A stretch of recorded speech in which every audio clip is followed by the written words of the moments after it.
At the bottom of the world, in the coldest place a living thing has ever called home, the night is finally ending. For 4 months, there has been no sun here at all, just dark and wind and a cold that would kill almost anything. But on the sea ice, in a circle the size of a small town, thousands of birds are still standing, still alive, still waiting. They are emperor penguins, the only animal on Earth that chooses, every single year, to spend the worst of the Antarctic winter out here, out in the open. This is one of them. He is a father. He has not eaten in over 2 months. He cannot leave.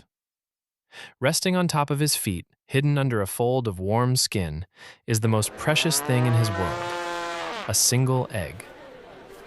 When he calls out, his voice carries for almost a mile across the ice. It is a sound that has been heard on this continent for 30 million years. There are 5,000 of them out here, give or take. A whole town of fathers, all doing the same impossible thing. The sun is back, finally. After months of darkness, it climbs less than a hand's width above the horizon and starts to set again almost immediately. Most of the world has never seen this. Almost nothing else lives here. The ice goes on for 1,000 miles in every direction. The temperature outside the huddle is 60 below zero. The wind, when it blows hard, pushes that down past 100 below. And these birds, with no shelter, no nest, no burrow, no tree to hide behind, these birds are warm. The trick is the huddle. They press in tight, shoulder to shoulder, 10 birds for every square yard. Inside the huddle, surrounded by warm bodies, the temperature climbs almost 100 degrees higher than the air outside. Inside, it is summer. The birds on the outside take the brunt of the wind. They face away from the storm and let their thick backs do the work. Slowly, almost imperceptibly, the whole huddle moves. The outside birds shuffle around to the warm middle. The middle birds drift to the cold edge. No one is in charge. No bird tells another what to do. They just keep moving in a slow circle, sharing the warmth. It might be the most patient act of cooperation in all of nature. And it goes on, hour after hour, day after day, all winter long. The cold should kill him. It does not. Almost everything about his body is built for one job: to keep his core warm in the worst weather on the planet. His feathers are not just feathers. He has more of them, packed more tightly than almost any other bird. About 100 per square inch. Underneath those feathers is a thick layer of fat. Underneath that, a layer of dense down. Underneath that, more fat. His feet are pink because the blood vessels run close to the skin, but the blood that goes into his feet is cooled almost to freezing first. By the time it gets to his toes, his blood is barely warm. The ice underneath his feet doesn't melt. There is no heat to lose. Everything about him, from his black back to his white belly, is the result of 60 million years of practice at staying alive in the cold. Underneath that fold of skin is the thing he is keeping alive. A single white-blue egg, about the size of a grapefruit, balanced on his feet. If that egg touches the ice for more than a minute, the chick inside will die. He has been balancing it on his feet, without putting it down, for more than 2 months. This is what fathers do here. The mothers laid the eggs back in May, and then walked all the way to the sea, 50 miles or more, to feed. The fathers stayed. They have been standing in some of the coldest weather on Earth for 64 days. They have not eaten anything in that time. They have lost half their body weight. When a snowstorm comes, they huddle. When the wind dies, they stand. They are doing the most important thing in their lives, and the most important thing is just to keep being warm. Some of them sing softly to the eggs. Some of them sleep standing up, head tucked into the chest. All of them wait. And then, one morning, after almost 2 months of waiting, something happens. Far away, on the horizon, a dark line appears. The mothers are coming back. They have been gone since May, fattening up in the open sea, and now they are returning to find their mates among 5,000 identical-looking birds. They walk in single file. Sometimes they slide on their bellies, pushing with their feet, a kind of low, fast traveling that costs them less energy than walking. The line stretches for miles across the ice. There are no leaders. The bird in front got tired and let someone else take over. Then someone else.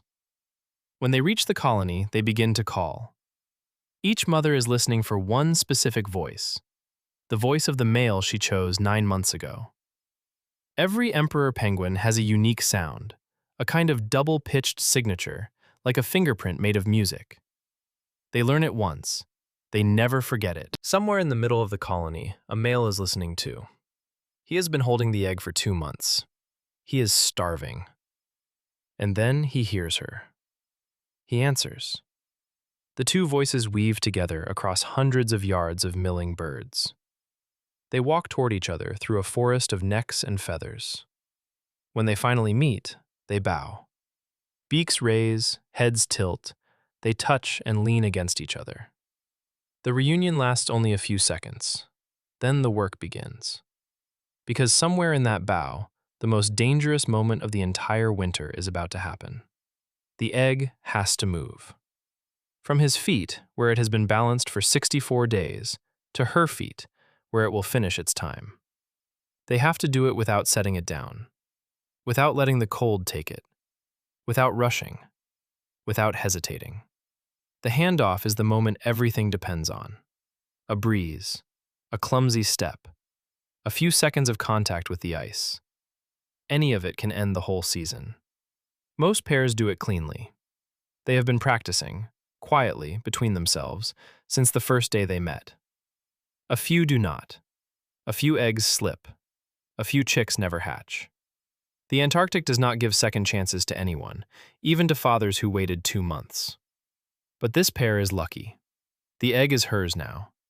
She tucks it under her brood pouch. Her body is fresh. Her belly is full. And his work, for now, is done. He turns. He starts walking, 50 miles of ice and wind, back to the sea. He has not eaten in more than 4 months. He has lost almost half of himself. But he made it. He kept the egg alive. You might wonder why they walk. Why a bird this strong, this determined, doesn't simply fly the 50 miles back to open water. The answer goes back about 60 million years. There was a time when the ancestors of penguins had wings that could lift them into the sky. But the southern oceans were full of food, deep down, and the air above the ice had nothing to offer. So slowly, generation after generation, they made a trade. Their wings got smaller, denser, stiffer. Their bones got heavier. A bird that wants to dive does not want to float. Their feathers locked tight against the cold. The wings became flippers. The flippers became some of the most efficient swimming tools in the entire animal kingdom. An emperor penguin in the water is faster than a person sprinting. They are not flightless. They just chose a different sky. There are 18 kinds of penguin in the world. The emperor is the largest. A grown one stands almost 4 feet tall and weighs as much as a 10-year-old child. They are also the only species that breeds in the dead of the Antarctic winter. Every other penguin waits for warmer weather. Every other penguin nests on land that thaws. The emperors went a different way. They worked out that if you can survive the worst time of year, you have the rest of the year all to yourselves. So the chicks hatch in late winter. They grow up through the spring. They are big and strong by summer, when the sea ice cracks and the food returns. No predator follows them onto the winter ice. Nothing else can survive there. The cold is their whole strategy. The cold is their bodyguard. Out here, in the dark and the wind, surrounded by an ocean that does not yet open, they are completely alone and completely safe. The fathers are walking now. Their bellies are empty. Their legs are stiff from 2 months of standing still. The sea is still 50 miles away. Sometimes they walk. Sometimes they slide on their bellies, pushing with their feet. a kind of low, fast traveling that costs them less energy. They go single file. The bird in front breaks the wind for the others. When that bird gets tired, it steps aside, and someone else takes over. No one decides this. No one has to. The line just keeps moving, patient, quiet, end to end. A march like this can take a week. They sleep on the ice. They huddle when the wind comes up. They start walking again as soon as the storm dies. And ahead of them, somewhere they cannot yet see, is the thing they have been thinking about for months. Open water.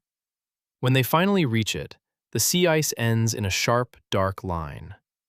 Below the line, the Southern Ocean is 28 degrees and almost black with depth. The first bird hesitates, just for a moment, and then it tips forward and disappears. The water swallows him without a splash. Underwater, in the cold blue-black of the deep south, he is suddenly a different animal. An emperor penguin can hold his breath for almost 22 minutes. His heart slows from 170 beats a minute down to 6. His muscles store oxygen the way a sponge stores water. He can dive deeper than almost any other bird. 1,800 feet. Deep enough that the surface light disappears and he is hunting in cold blue twilight.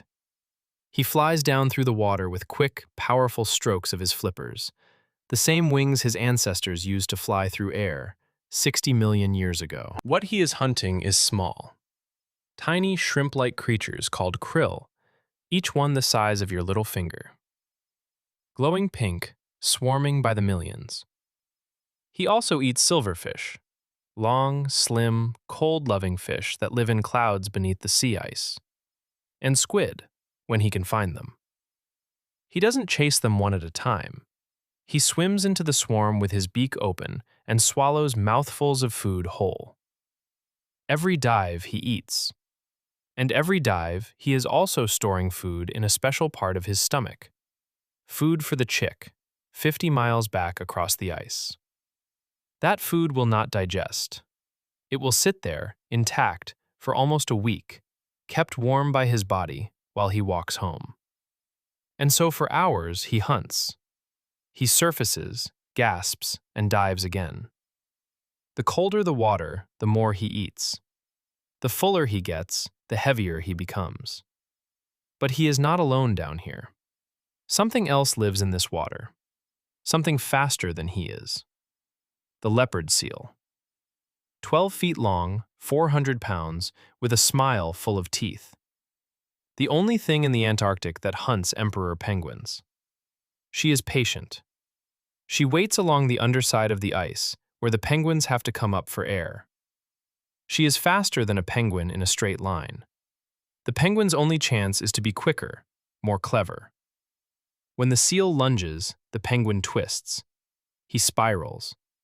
He uses every trick his body has. The small turning radius, the flipper wing pivot, the quick burst of speed. When he reaches the ice edge, he doesn't slow down. He shoots out of the water like a missile, straight up, 6 feet into the air, and lands on his feet on solid ice. Behind him, the surface closes. The seal cannot follow him onto the ice. He has, in this moment, won. But he has won only the right to keep going. His belly is full. His chick is 50 miles away. His mate has been waiting alone on the colony ice, slowly starving, for 2 months. So he turns away from the sea and he begins walking. He will walk for days, sometimes a week, depending on the storms. When the wind comes up, he drops onto his belly and slides. When the wind dies, he stands and walks. He does not stop to rest unless he has to. He cannot afford to. The food in his stomach is for someone else. He is carrying it across the ice the way you might carry a child across a street. Around him, hundreds of other fathers are doing exactly the same thing. The line of them stretches all the way to the horizon. Above them, the sun is rising for a longer time each day. The night is not as long as it used to be. The ice is starting, very slowly, to crack. When he finally arrives back at the colony, The sound hits him before the sight. 5,000 birds, all calling at once. Among them, somewhere, are the chicks. They have hatched while he was gone. They are little gray, fuzzy things, no bigger than a kitten. They live on top of their mother's feet. He calls. Specific, unique, the same double-pitched signature he has used his whole life. She answers. Across the colony, she is listening for him, just like he is listening for her. Two voices that have learned each other's sound. They walk toward each other again, the same way they did months ago. Through the crowd, through the noise, through the milling sea of black and white. When they meet, the bow happens again. A second, smaller bow. And then he sees her feet, and he sees what is standing on them. A small gray shape peeking out from under her brood pouch. Black eyes, soft fluff, the tiniest ghost of an orange neck patch already starting to show. This is his child. They have never met before. The egg he carried for 2 months has become this. A few pounds of curiosity standing on top of someone's feet. He bends down, slowly. He touches his beak gently to the chick's head. The chick presses against him. Then he opens his beak, and he gives the chick the food he has been carrying for 9 days. Warm, soft, half-digested fish. The first meal of its life from its father. The chick eats. The mother watches. None of them rushes. There is no part of this world that feels rushed. And the father, who has not eaten in more than 4 months, who has walked 100 miles, who almost died in cold water, he just stands there, watching his child, watching her watch their child. For the next month, the chick will grow. Slowly at first, then quickly. Both parents will take turns walking back to the sea for food. When neither parent is there, the chick is not alone. It joins other chicks in a little creche, a kind of group nursery, watched over by whichever adults are nearby. The chicks lean into each other for warmth. They have downy gray feathers, soft and thick, but not yet waterproof. They cannot swim, not for months. They wait. They eat. They watch their parents come and go from the sea, learning the path their bodies will take soon enough. By the time spring comes, the gray down will fall away. Sleek, waterproof feathers will grow in. The chick will become a small adult. And then, when the sea ice begins to break apart, the young birds will walk to the edge for the first time. They will look down into water no penguin has shown them. And they will jump. But all of that is months from now. For tonight, the sun is setting again over the colony. The day was short, the night will be long. The fathers who came back are tired. The mothers, exhausted from a month of doing everything alone, lean against them and sleep. The chicks tuck themselves under brood pouches or curl up between the feet of older birds. The wind picks up gently. The cold settles back in. The huddle reforms. The same slow rotation begins. Outside birds shuffle to the warm middle. Middle birds drift to the cold edge. The same dance, every night, all winter long. Above them, the sky burns. Pinks and golds and a deep, deep cobalt blue, all spread across the ice horizon as if the world is being painted. Nothing else lives out here to see it. Nothing else would know what it costs to be here, in this much beauty, in this much cold. When the sun finally drops below the horizon, the stars come out. Out here, with no city lights, no clouds, no air pollution, there are more stars than the eye can hold. Sometimes the sky lights up. The aurora, a green and pink curtain, moves across the dark, slow as breath, silent as snow. The penguins, asleep on the ice, do not look up. They have seen this every winter of their lives. To them, it is just the way the world is. The temperature outside the huddle drops further. The wind quiets, then comes back, then quiets again. The hours pass without anyone counting them. Inside the huddle, in the warm center, A small gray chick is asleep on its mother's feet. Around them, thousands of bodies. Above them, the aurora. Below them, 1,000 miles of ice. The Earth is still turning. The sun is still on its way back. Tomorrow, the colony will wake up and do all of it again. Their lives are long for birds. 20 years, sometimes more. Most of them will come back to this same patch of sea ice year after year to find each other again. They will lay one egg. They will trade it back and forth, foot to foot, through the worst weather on the planet. They will walk 100 miles to feed their child. And then they will do it all again. They are not fast. They are not warm. They are not, by any reasonable measure, well suited to the place they have chosen. And yet they live. And yet they thrive. The Antarctic does not love them. The Antarctic does not love anything. But it has made room for them. And they have made room for each other. Out here, where no one is watching, where the sun barely rises, the most patient love in the natural world goes on, exactly as it always has, exactly as it always will. Sleep well. The fathers are still standing. The chicks are warm. The ice is still holding. And tomorrow, the sun will come back.